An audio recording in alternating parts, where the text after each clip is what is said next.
Isang napakalaking komunidad ng mga badyaw ang natagpuan namin na sila ay napadpad sa lugar na ito nang dahil sa kaguluhan sa sarili nilang bayan. Grabing community dito ng badyaw. Kailan kayo nandito? Simula nung? Nung gera po ng mga sambuang, nandito na po kami. Ay, oo nga.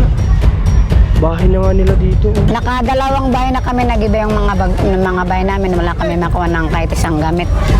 Saan yung sinasabi lugar ng mga badyaw dito? Diretso lang po. Pag diretso po doon yung dalawang puro badyaw na yun. Marami akong natanggap na katanungan kung bakit daw namin o paano namin nahanap ang lugar ng mga badyaw. Ito ang kasagutan. Ngayong araw po ay palis kami, magbi-mission tayo ngayon sa Lucena. Kaso nga lang hindi namin talaga alam pa yung exact location dun sa coastal area na sinasabi. Pero humingi na ako ng tulong sa Facebook page natin, yung mga followers natin doon kung baka alam nila yung area doon. Kasi gusto namin ngayon ma-scout na para na sa ganun bukas pag schedule rekta pupunta na lang kami doon. Kaya samahan nyo kami ngayong araw sa mission na to na pag-scout natin. Sana maging success tong ano natin na to, paghahanap natin doon sa coastal area. Inaantay ko pa rin yung mga yung mga comment ng mga viewers natin sa Facebook. Alam ko matutulungan nila tayo kasi imposibleng wala tayong taga-subaybay dyan sa Lucena, kasi ang daming nagme-message sa akin from Lucena na sana mabisita daw yung lugar nila at pagbibigyan natin po yung kanilang kahilingan. Nasa biyahe pa rin kami ngayon at 10 minutes na lang yung natitira, mararating na natin yung sinasabi na coastal area dito sa Lucena. Yun ay Dahican, tama, Dahican. Dalahican. So yun, Dalahican, at marami naman siyang bypass road kaya medyo mabilis-bilis tayo makakarating. Dito kami dinala ng isang mapa na ginagamit namin online na hindi namin nakalain na ganito pala kaganda ang aming madaraanan na kalsada.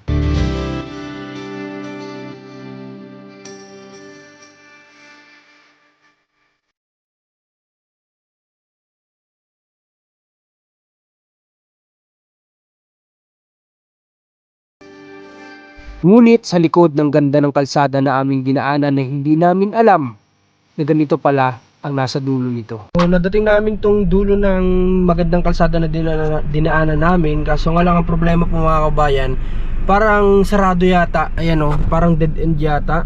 So kailangan ni na Rans bumaba para makapagtanong po kung makakalusot ba yung sasakyan natin dito. At sa pagtatanong-tanong nila Rans ay mukhang negative nga talaga kami na makadaan sa road na ito. Okay, andito na kami mga bayan sa Dalahican at itong napasok namin na area medyo talagang crowded na dito ng sobra. Talagang halos hindi na kasya yung 4 wheels dito, pero ito daw yung papunta doon sa lugar ng mga badyaw dito. Yun sana gusto namin munang tingnan ngayong araw kung ano yung sitwasyon nila doon para malaman natin. Pero dito sa dinadaanan namin walang 4 wheels na dumadaan, parang kami lang yata. Hindi talaga dito pwede mag-mission mga kabayan na nakaganto ka. Isang napakasikip na kalsada ang aming binabaybay sa ngayon na halos padyak lamang at tricycle ang nagkakasya rito. Kuya, excuse lang po. Tatanong sana kami. Saan dito yung sinasabing lugar ng mga badyaw? Saan? Ay, dito po. Yan po. Itong area na to? Ito po, sir. Ang kabit po, sir. Lalakarin na lang Dito po, Okay. Ayan po, sa kanya, sir. Oo, dito na lang to. Ay, dito po. Lakaran nila po. Lakarin na lang namin. Okay, pag ganun, malapit na yun. Malapit na po, malapit na po. Salamat tay, salamat. Okay. At ayun, dito na pala motor. Pero tingin ko itong nandito sa unahan, baka mga kasamahan din nila o mga kaisa nila. Subukan na rin nating tanongin kasi sayang naman yung pagkakataon, Samahan nyo kami na libutin tong area na to para malaman natin. Pero the best talaga dito mga bayan, motor talaga kapag papasok ka dito. Kanina naligaw kami, inikot-ikot kami ng mapa, pero at least narating na namin to. Dito pa lang sa bungad makita nyo, ayan, may mga bahay na dito na maliliit. Tapos siguro to dagat to dito. Dagat kaya di ka tayo nagkakamali, dagat kasi sa mapa itong pinuntahan namin, wala na, hindi na namin to na-search, pero alam namin na sa mapa ito ay dagat na dito. Tatanong tayo. Magandang araw po. Ay, ma'am, magandang araw po. Saan yung sinasabi lugar ng mga badyaw dito? Diretso lang po. Tapos pag diretso po doon yung dalawang puro badyaw na yun doon. Diretso yun namin tundaan na to? Diretso lang yan. Okay, thank you po thank you. Labas kayo puro badyaw na yan. Okay, salamat. So tara, pasok na daw tayo dito at ito na daw. At dito nga ay malayo-layo pa lang kami ay meron na akong mga naririnig na tila ingay ng napakaraming tao. Parang medyo maingay nga, may mga naririnig ako. Ay, oo nga. Bahay na nga nila dito. May mga nag-aalaga siguro sa kanila dito. Baka may community sila dito. Hmm. Ah, wow. Ganda dito ah. Para tayo nasa resort. Diba? Hala, ang ganda dito. Ha? Okay. Ganda. Magtatanong tayo dito kala ate. Gandang hapon po kuya. Magtatanong tayo dito. Ganda dito. Para silang isang compound dito. Ayan oh. Wow, grabing community dito ng Badyaw. Labis talaga ang pagkamangha ko ng mga oras na ito dahil ngayon pa lamang ako nakakita ng ganito karaming Badyaw. Pag may mga bagyo, tinutulungan po kami, binigyan po kami ng minsan mga biyaya. Ganun po. Kasi dito po yung mga tauhan ng mga kapitan, yung mga tanod po, pinapunta po dito. Pag halimbawa may bagyo, pinapunta po kami dyan sa may school po. Kasi minsan dito mahaba. Pag malakas ng malakas ng po yung bagyo, abon na po dito mga alon.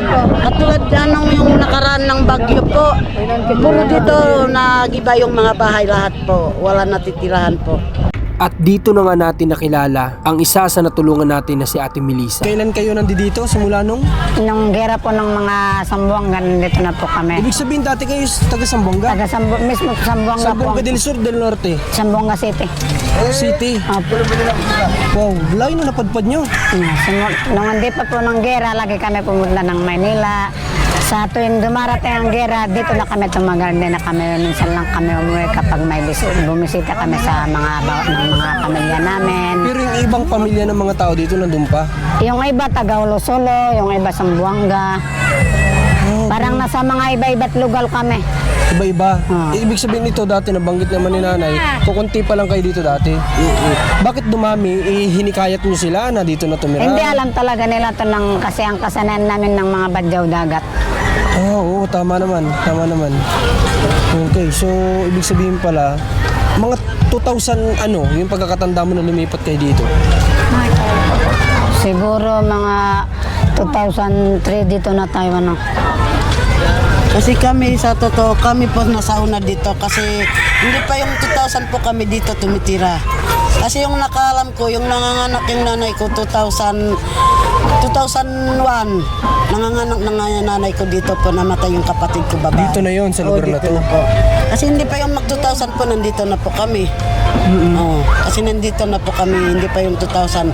Bago naalaman ko, yung 2000 na, yung 2001 nanganganak po yung nanay ko. Bago sila na mga, lumipat po kami dito mga, yun na basta, yun, hindi pa yung 2000. So, dito na po Mga kami. 90s pa siguro. Baka yun. 90s pa, okay. Dito ate, sa lugar nyo na ito, dito lang talagang ibinigay sa inyo ng government dito na talagang pipistuhan na yung bahay ninyo?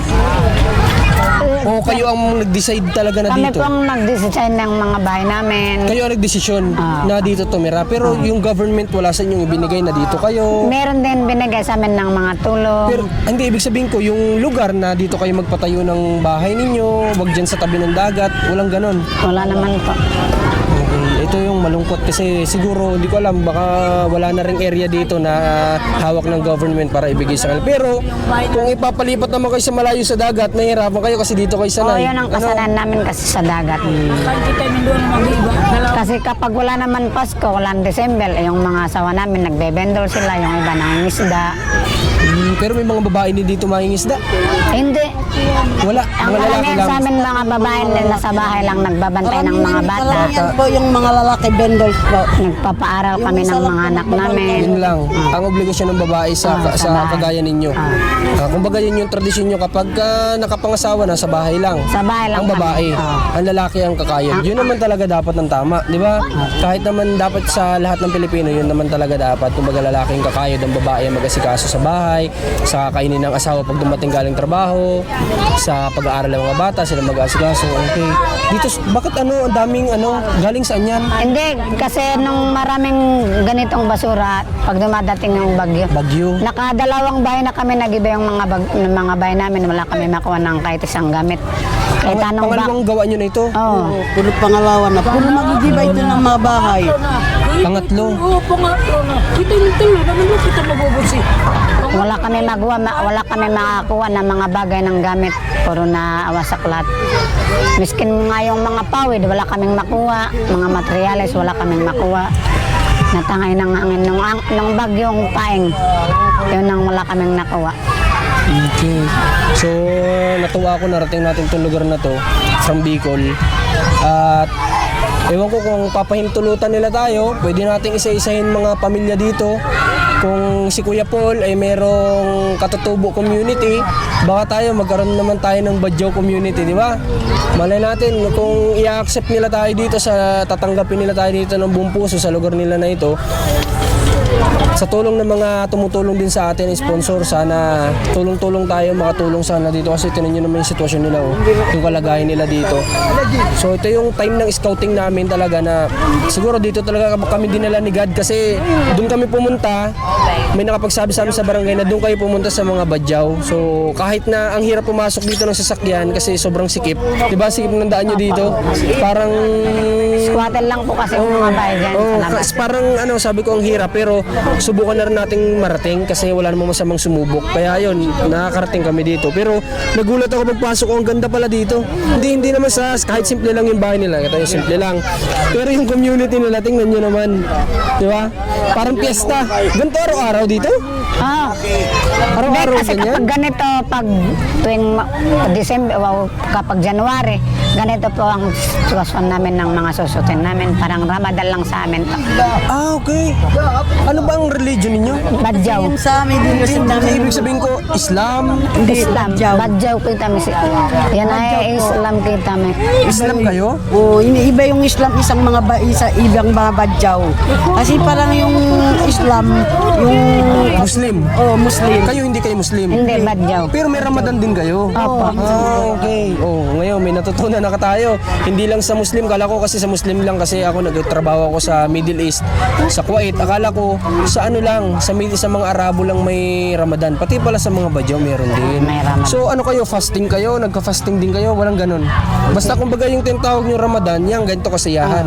Kasi yan. Lalo na Kasi pag yung sa amin dumarating. ka dito, pag yung pumasok na yung panahon yung December, di ba pag December, doon po yung mga Badyaw dito, dadayo po sa Manila, basta sa lugar, basta sa loob ng lugar ng Manila, alimbawa sa Taytay Rizal, sa Montalban, doon sila dadayo lahat. Alimbawa, Mamalimos, katulad ko sa Manila, naglimos po kami. Pagtapos na yung December, halimbawa January, uwi na dito lahat dito pa uwi sa Lucena. Kasi taga Lucena to yung mga Badyaw, taga sa Lucena dito po lahat yan. Kasi yung mga Parang iba hirap, butante, ano? yung mga iba hindi butante. Okay. Parang hirap ng... Okay, may butante, may hindi. Oo, may butante, may hindi po. Ang mga kabayan, lalo ako na-excite. Sabi ko nga kanina habang nagbibiyahe kami ni Rans, sabi ko parang lalo ako na-excite na tumulong dito sa Lucena. Lalo't nakarating ako dito na first time ko lang makasama ang mga gantong lahi nila.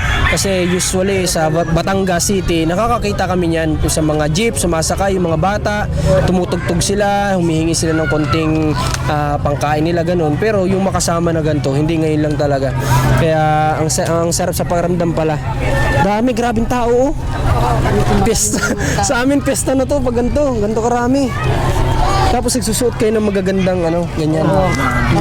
Ba't si nanay hindi ka nagsuot? Kasi wala po sa amin. Walang pera, walang pambili. Sa totoo, wala po sa amin. Ay, dahil walang pambili, Wala po kaming pera. Kasi may pera po, namamasko kami doon.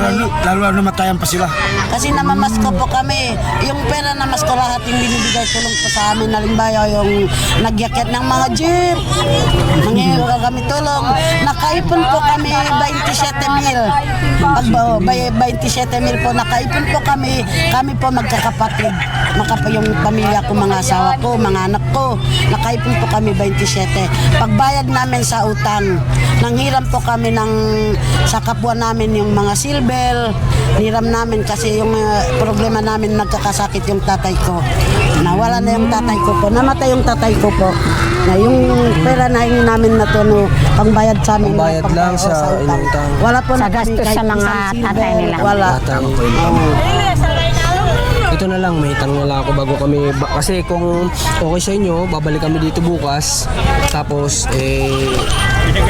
kumbaga, isa-isahin muna namin yung pamilya. Titingnan namin kung sino pwede namin unahin na matulungan, ano? Okay, ganito na lang, last na tanong. Ikaw, yung asawa mo, di ba, nandyan? Apa. Kumusta yung kita ninyo? Minsan, okay lang naman sa kita namin kasi nung kararating namin nung kahapon, galing po kami ng Talban Rizal. Doon po kami namamas ko, pati naasawa ko, pati mga anak ko. Okay, pero dito talaga kayo, no? Dito. Yung normal na araw na nangingisda ba asawa mo? Hindi, nagtitinda sa vendors. Vendor. Okay, kamusta ang kita? Okay naman, makakaraos naman sa akin, nakita niya kasi nakamotor sa parang rider siya. Okay, nakakaraos naman. Kumbaga, may sumusobra ba? May naitatabi? Oo, minsan may naitatago rin ako. Ikaw kasi may diskarte nun, di Ako ba? kasi ay umahawak ng pera, pangatlo kong anak na to. Okay, diskarte mo kasi yan. Sige, ngayon, okay ba sa inyo na? Pupunta kami dito bukas. Okay lang. Okay ba? Okay lang po sa amin. Okay, sige. Bukas, babalik tayo dito ng umaga. Sana magtagal tayo dito na makatulong sa community nila dito. At hindi ko alam kung pwede kasi tayo lumibot. Medyo nakakaya kasi ang daming tao kasi. Pero nakita ko, masasaya naman sila. Kaya pala kanina, pagpasok namin dito, may mga kabataan na nakabihis talaga sila. Galing kasi sila sa SM. Nasa SM? Namamasyal yung mga bata. Namasyal. Okay. Ito ng SM. Okay. Katulad ng bangka ng kapatid ko, wala na pong panggawa. Ito ang putang Wala po yung kasi wala na po kami ng pera. bahay dito. Sila, dito. Yung tatay, buhay pa yung tatay na dito. Kahit yung taon pumas, yung tatay niya. Yung ipat, yung hospital, tatay niya. Namatay na lang siya. Mga magtatatlong buwan pa yung tatay ko. Na namatay? Ito 3 buwan na. Wait, okay lang ba? Ikot ako dito. Okay lang ba? Okay lang ba? Walang problema? Okay lang. Walang magagalit? Okay, sige. Hiramin ko muna yung microphone natin, ha? Nakapunta dito, pagbalik ito, tatay niya yun. Ito. Okay, sige po, sige po. Kasi wala yung tatay niya, yung hospital namin. Sige. Tapos tingnan niyo yung ilalim ng mga bahay nila, oh. Mga kawakawayan. Oh, diba? Hi guys! Kaway ka, kaway, dali. Ingat pa! Okay, ikot lang tayo dito pero may mga nagiinuman kasi. Pero, ito, si nanay, oh. Si nanay. Oh, may mga naglalaro doon. Pasok tayo, pasok. At dito nga ay medyo nakakatakot din dahil hindi tayo taga rito pero nilakasan na lang namin ang aming mga loob. Dito may mga maayos naman na bahay, may mga magaganda din naman. Ayun, importante. O, kasi namatayan. May paniniwala sila dito na kung sino namatayan, yun yung unang-unang kailangan ng tulong.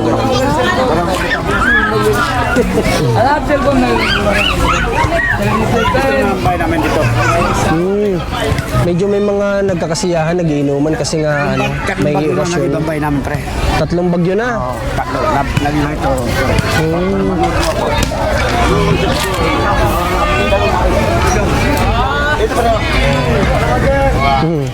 Gandang hapon po.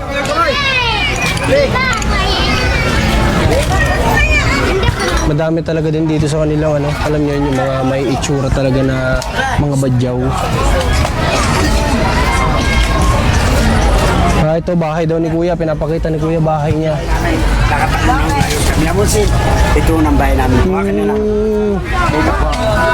Ito po ang bahay namin. Ito ang bahay niyo. Yun, unang nag-iba dala, nakatak na po. Tapos, Pangatlong sira na. ang sira na po. Tapos ito, yung pinagawa. Yung sarili, pamasko namin po yun. Pamasko namin. Yun ang pinapagawa niyo. Yung pinagawa namin mga nito. Ito lang mura lang yan kasi mahirap pa. May mga yero wala kang pambili po. Oo naman. Ito lang yun. Ito ang sanay namin sa amin at saka ito. Ito ang sanay namin po. Yun ang sanay namin. Tapos may pa. Hindi pwedeng gawin ng kasi Gawa ng dagat. Ay, tsaka bawal. pag may dagat, Kaya kailangan mataas. Opo, kasi maalon. Yung sabi ko sa pasensya po kayo. Ito ang paborito namin ng bahay ganito. Paborito namin po. Ah, Namin. Hindi okay. mainit po. Ah, paborito nyo. Hindi mainit. Tingnan nyo. Ah. Oh, kaya yung mga nagrereklamo na dyan na mga naka ano na kayo, naka hardiflex na kayo, nakaganyan na kayo ng bahay, nagrereklamo pa kayo. Sila, masaya na nga sila sa pawid lang o na dingding nila, di ba? Madaling ayusin ito. Tapos yan, tinutusok mga ano, yung pantali, yung mga ano yun. Ah, panali, basta panali, straw. Yun. Straw Clay. panali. Tapos, Oh, para, kasi bawal sa amin mga yero, bawal sa amin. bawal. Kumbaga sanay talaga kayo na ganito.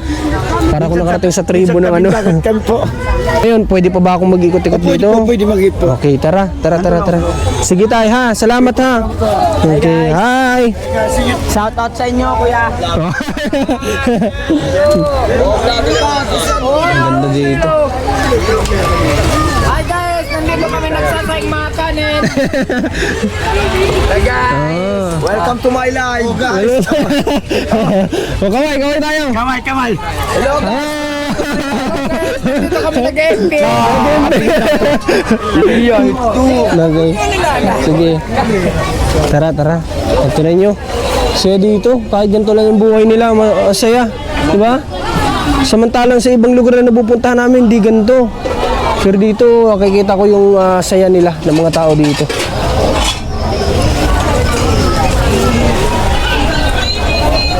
Gandang araw ho. Bukas po kaya, ganito pa din sila karami? Ganito pa din po? Ganito pa din? Oh. Okay, sana...